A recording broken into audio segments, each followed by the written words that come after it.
Morning, my name's Ray. I'm with Team Steam. Today I'm here at Flash Industrial on this rather cold January day, and we're gonna go ahead and get started on the bed, redoing the entire bed on this municipal water truck. Now this is the third, we're doing 5 of them. This is the third one for a local city, and this is their water division. And their beds, they bought a bunch of beds that they bought them, you know, lowest bidder. And they are definitely built like the lowest bidder built them. This is the third one. They've got all the same problems as each other. They're breaking out in spots. Really silly details like these really weak rivets. I mean, look at that. I just broke 2 of the rivets without even trying. So we'll redo all of that garbage. We'll pull off some of the doors. We're gonna repaint everything. They've got this undercoating on it that is super thick, but does no good. All it does is trap moisture in and just destroys the iron underneath. You can see it's coming off everywhere. And it's coming off inside the bed, as you can see, very badly. And so what I'm gonna do is we're not gonna pull it all off, because some of it is actually very well attached and some of it's well applied, and some of it isn't.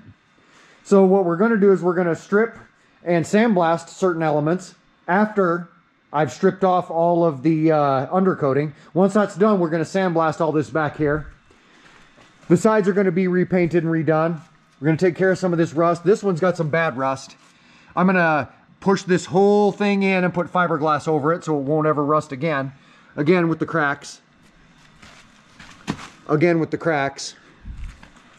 Same as the other 2 beds. If you watch those videos, this one has a lot of the exact same problems as those other beds, and today we're going to begin tackling them. Now, the very first step on one of these beds is to go ahead and get the heavy-duty stripper working on this undercoating. And in order for stripper to make it all the way through undercoating and actually start dislodging it, the very best thing you can do is 2 things. Pick a quality stripper and score all of the undercoating. Now I'll show you what I mean. This is not a paid promotion or really a promotion of any sort, but I've used a lot of these different brands, and this is the only one that works on automotive paint and all sorts of coatings. This is the only one. About 60 bucks a gallon, but it does work. So, and we'll be going through a couple gallons on this job. And the next thing I want to do is I want to take a couple utility knives, of course get the blades out, and then I want to go inside this bed and begin scoring it. And by that, I mean I'm going to take a knife in each hand, I'm going to crawl up in the bed, and I'm going to actually cut all the way through this undercoater right to the metal, and I'm going to drag these knives down, and I'm going to put my scores about a 1/2 inch to 1 inch apart. So this is just going to be striped with cuts, the whole thing, including this, striped with cuts. That way this stripper has the very best chance of getting down in between those cuts and doing its job as easy as possible. But before I even do that, I'm going to take some heavy-duty tarps and throw them over this cab. Just in case any of that stripper gets splashed up on there, it'll start removing the paint on this pickup, which we're not painting. But we'll end up painting if we get a bunch of stripper on it. So first thing I do is throw some heavy-duty tarps, get it all tarped up and masked up and ready. Then I'm going to begin applying stripper. All right, so I've got it heavily scored. I mean, from front to back, they're about a 1/4 inch to a 1/2 inch apart, including on the tailgate, including down here. And I've applied my first heavy coat of that stripper. Now we got to give it a while to do its thing, and then we'll see what kind of progress we've got. So here we are the next morning. You have to leave this stuff a while. It's the best stuff that I've found for this, but you still have to be patient. So this is the next morning, and you can see what good it did for me to go ahead and scribe this in all those spots. I put slices really no more than 1 inch apart. As you can see, they're between a 1/2 inch to 1 inch. And you can see up in here just how it manages to sink through all of those. That's why I took the time to come scribe all of this first. Same with this. You can see that that really helps it penetrate. It takes a lot less time when you do it that way. From here, what we're doing is we're removing stickers. We're gonna drill the rivets in the bottom of these doors. We're gonna remove the first 3 doors on this side. And that's going to be all the doors we're going to be taking off of this one. So the doors are off. I can begin my taking the toolboxes out and getting this stuff all patched and welded up. We've got this stuff's almost all the way off of the bumper. We still got it to do in here yet. The rest of it's come off clean. You can see it comes off even in sheets when you do it right. The sides are not as easy, they're quite manual, but we're getting those too. And here you can see exactly how well 1/8 of an inch of protective coating actually protects your stuff. Look how thick that is. Look how thick that rust is. All the way along here, look at all this rust that it didn't prevent. It just held in the moisture so it could do maximum damage. A lot of people think that the thicker the coating, the better, but that is absolutely not true. Okay, we've got this top rack unbolted and most of the bolts broke. And as you can see, the rust that formed in between there, all underneath their protective coating, has swelled this up. That's what ruined the threads. That's what made the bolts have to break, is it galled the threads when it did that. But it's also got a really good grip on it. I'm gonna have to put a Porta Power in here and actually shove that up with a Porta Power to get it off. The back already came up, the top or the front is not. Back here, as you can see, we've got all that stuff out of there. All of the stuff that I intend to take off. The sides are still in good shape, so we're just taking out the bottom, bumper, on the tailgate, and that's all off. Now I need to go ahead and sandblast this afternoon and get all this blasted and ready for the next step. Now it's time to go ahead and kick open this door. I'm not pulling this truck outside. It's muddy out and wet out, and it's right at the end of the shop. I'm gonna go ahead and leave it here in the shop. I'm gonna open this door, and then this door right here. And then I'm gonna go ahead and sandblast this right where it sits. Sandblast the bed, tailgate, the bumper, all that stuff. Then I can go ahead and continue from there. All right, so I got the sandblasting done yesterday. Here it is the next morning, and it's a blizzard outside, so my timing was pretty good. But I got all this blasting done that I wanted to get done. It's all down to bare metal in all the important spots. I'm not gonna tend to that right now. The first thing I'm gonna do when the boys get in here is we're going to empty out a few of these cabinets, get the toolboxes out of them, and start on the patching up the massive cracks process. Cracks like that one, and the ones on the other side are gonna be addressed from the inside, starting right now. And here what I've done is I've just taken this piece of plate steel that I got off of another project at some point in time, and I've marked out 2 1/4 inch by 8 inch panel, 3 2 1/4 by 6 inch panels. This is what I'm going to install on the insides of those toolboxes to give it some rigidity and support. A 6 inch one will go here on the inside. A 6 inch one will go here on the inside. An 8 inch one will go here above it on the inside. The last remaining 6 inch one will go here on the inside. So here you see I've used this Sawzall to go ahead and cut all these panels out of that plate. All right, well, it's time for me to get all gussied up in my safety goggles, welding gloves, welding sleeves, so I can go ahead and get in here and start cutting and grinding and welding. We'll start here. We'll get this die grinder, and we're going to cut that brace out right there. From there to there, we're going to cut all that out. You can't just cut the top though, because this is folded metal and part of that. You have to actually cut this as well. So I'm going to cut this, and I'm going to cut this, and I'm going to remove it. And I'm going to do the same thing here. This is where that 8 inch panel is going to go. And then the 6 inch one's going to go down here, but I got to remove that first. And the same right here. Going to cut that one out too. So I've got it cut out. This is the piece. It's cut out, and as you can see by the marks, I've got my spacer or my backing plate marked out. Now I know where I need to grind that paint off. I'm not going to grind all the paint off, just the paint around where that goes. So there's still a little bit of paint between it and my patch. That's not going to hurt anything, and it'll help prevent or at least stave off rust for a little while. As you can see here, this is taller than this. You can see there's a deficit there, about 1/8 of an inch maybe. So I've bent this piece to make up for that. All right, the welder's in place and running. Now I'm ready to put that patch in, go ahead and get it welded up. All right, as you can see from the outside here, we've got some pretty good penetration. And here,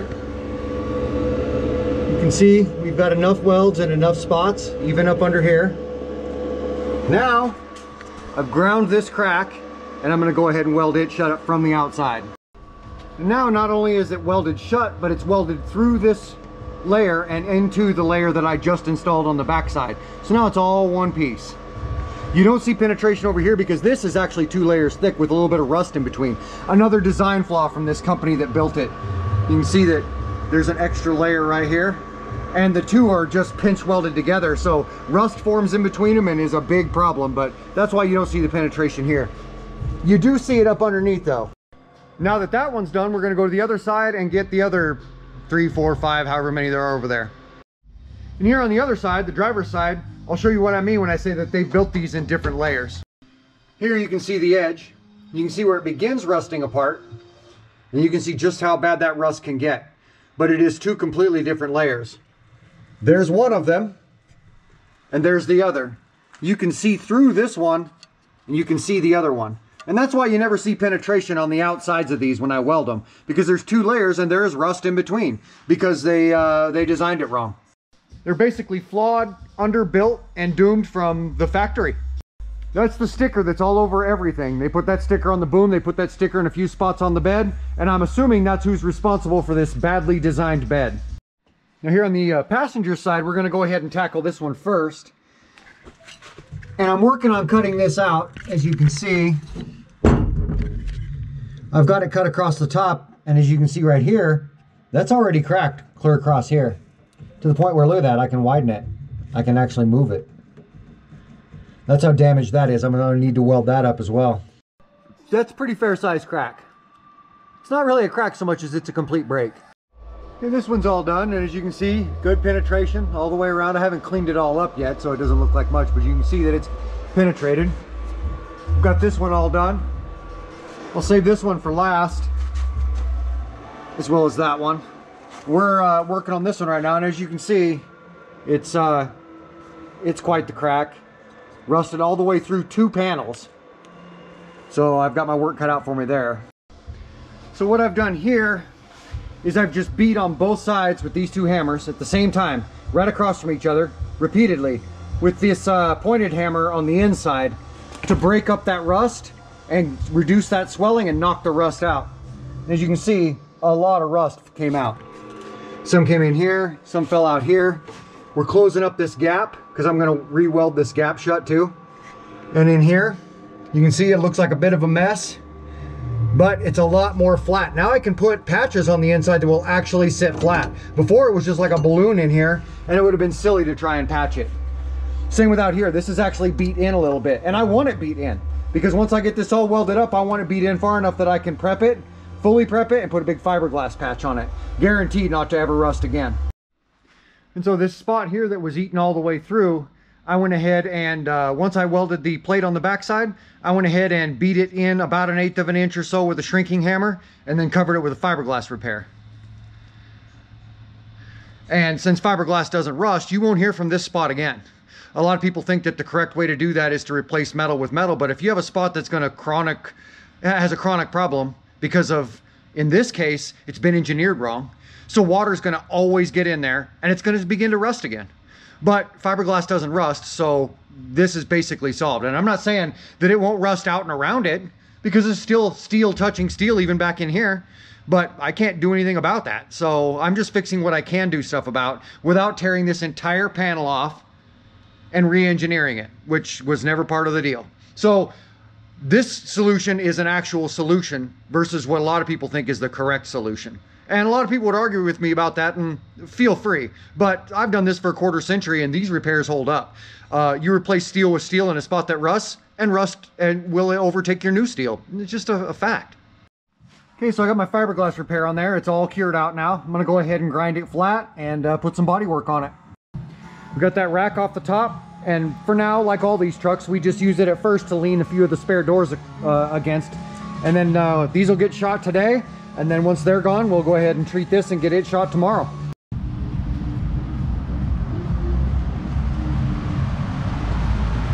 Be priming here momentarily.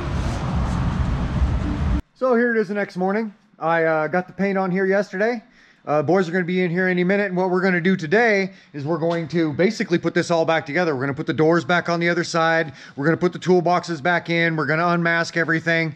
That way we can go ahead and mask everything up with the doors on it with paper and get the black on here today. You can see we got that heavy and heavily rusted top shelf off and got it placed over here. We always use it as just a good platform to set the doors against. Whichever doors we happen to be taking off of whichever truck it is. It varies per truck, and on this one there was only 3 doors that needed to come off.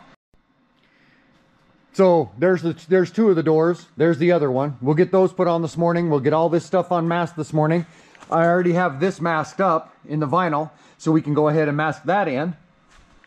I'm getting ready to mask this in so it can remain white as well. Here we've got just about all the masking done. Now I'm going to do some prep on the black after that's done, and we'll get some undercoating on this. Doors are reinstalled, be masked up here shortly, and we'll move on from there.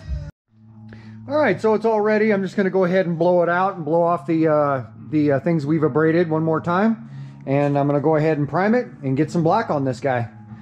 The old stuff's stripped off, the metal's been prepped. This is ready to go as well. All right, we're about done here. We've just got to push this, put this big heavy grate, get it bolted up, and then this guy will be done and ready to go back to the owners. All right, so it looks like bed number 3 out of 5 is done. Let's walk around and have a look. Okay, this is a somewhat local municipality's water division boom truck. They've got 5 of them they want me to do. This is the 3rd one that we've done. We pulled some doors. We welded up some cracks, but we welded panels in behind them to make sure that we don't have to mess with them again.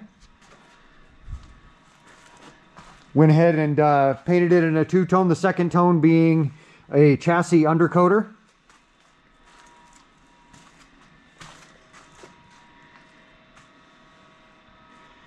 At the inside of the bed really good, with a responsible amount of undercoater, not an inch thick for some reason. Although I did leave some of the thick stuff on the sides because it was still adhered well and still doing its job, and there wasn't rust bubbled up behind it, so I just went over it with a layer of thinner, is what I do to kind of soften it and activate it, and then put my own right over the top of it. That works really well. Got the sliders for these outriggers all done in paint so they continue to slide in and out easily. Got everything back on it. All the doors back on it. All the toolboxes back in it. This guy's ready for round 5. Well, that does it for this guy. The next thing we're getting in is a 60s model Chevy 3/4 ton pickup, so that'll be interesting. If you like what you see here, go ahead and like it, and you might as well go ahead and subscribe because, you know, we always got something going on. See you guys around.